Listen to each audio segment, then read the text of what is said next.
Now, with Crystal Palace selling players already this summer, their window has turned to Yeremy Pino, who looks to be coming in for around 25 million euros and being that replacement for Eze, which is desperately needed. Now, in this video, we're going to talk about exactly why they've planned this to happen and why he could be a brilliant player for the future. Let's get into it. Now, Yeremy Pino is a player that has been around for many years already. Despite only being 22, he has played a huge amount of games for Villarreal, and a couple years ago was seen as one of them great youngsters coming through. Now, injuries and other reasons have kind of stopped that from happening, but last season he had a great year overall and is using that now to go to Crystal Palace to hopefully help them in their European Conference League campaign. Now, like many of you will know if you've watched Eze this season, he mostly played in this position here that Devin is in right now. Now, obviously, when we talk about Pino, we expect him to probably come into this position. Now, Pino is a left winger / right winger and has actually played quite a lot of games on both sides for teams, and he is more of that wider player. By what I mean by that is he likes coming out to these areas a little bit more than probably Eze does, and being a bit more of a dribbler, taking people on, getting to the byline and putting crosses in. Now, Pino's versatility of being able to play on both sides will be so important. He can come into this central area, he can come into this central area, and I think off the ball is going to be the biggest thing that makes him similar to an Eberechi Eze.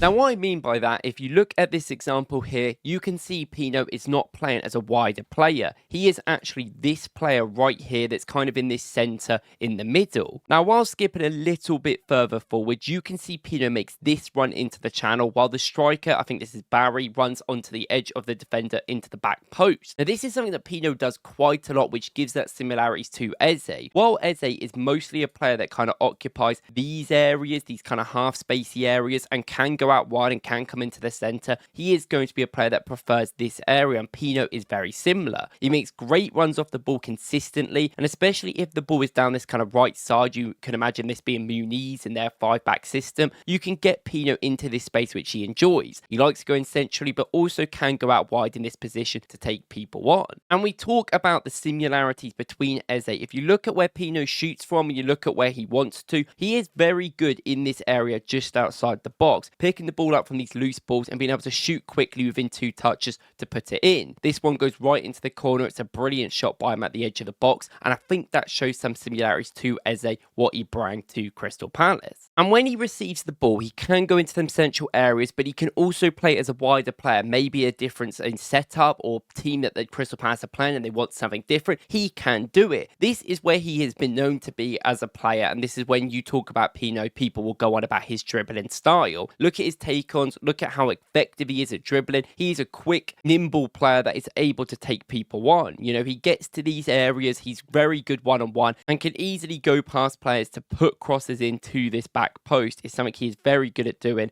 and also getting into the box is one of his key areas. Not only that though, when he plays on this left-hand side, which is where he's been playing mostly last season, so he probably will start for Palace on the left side, but he easily can play right. He's actually played on the right a little bit more than the left in his career, is that you see these runs to the back post. You see them consistently. If you've got a cross coming in this way, kind of curled in, he will run into the back post. And he's very good at getting on the end of things and being able to score goals and being effective in the box. Another thing that Crystal Palace will need for their replacement of Eberechi Eze for that creative work. And look at his creative stats overall. They are amazing all over the pitch. He shoots a lot, but he doesn't shoot as much as someone like Eze probably. But he also is a much more creative player in all areas. He can go out wide if you need it to, and he can also get into the box. And now with this ability, when they build up to stay centrally, but also go out wide if you want to build up on this side, he can work with someone like Mitchell. We know that Mitchell for Palace will give you that sort of central space. He's been used to a much more Eze type who prefers these areas, so he does overlap a lot, allowing someone like Eze in the time he was there to be in this position. This is where Pino would probably want to receive the ball the most. You know, he can shoot very well from these areas. He can work the ball well with someone like Mateta and gain a connection there. But also, if you need it to, say Mitchell moves back into the defence, say you want to play a back four, in a sense you kind of want to play a 4-4-2 off the ball, there is ways that Pino could hold this width. He can defend with Mitchell in a 2 together, being very helpful, but also get out into these areas. This allows you to break quickly, also down the wing, not just centrally, especially. And obviously, we can see the little passes he can do to Mateta running through. Mateta's obviously a key part of this team, and I don't think that's going to change anytime soon. Now, funny enough, with Pino's versatility of being able to play on both sides, more centrally, but also very much out wide, because he used to do that, it's very interesting that Palace are also linked to someone called Reiss Nelson from Arsenal. Now, Reiss Nelson is a player that can also play on both sides. As an Arsenal fan, he's definitely a much better player on the right because he's much more familiar with them angles, but on the left, he's a dribbler, he's a direct type of player, which is always effective in the Premier League, can always be helpful to give your team that sort of quality. Now, I think these two not only can switch with each other quite a lot, which I think can be quite important, but I also think in terms of an actual wide dribbler that you're going to get, Nelson is going to be that. I think Sar's that more runner off the ball, and he's effective at creating space for people like Mateta, so Sar should be a starter. But if you can't play Pino at one point, I would bring Nelson on as a good replacement. I think these two guys will be able to cover for Eze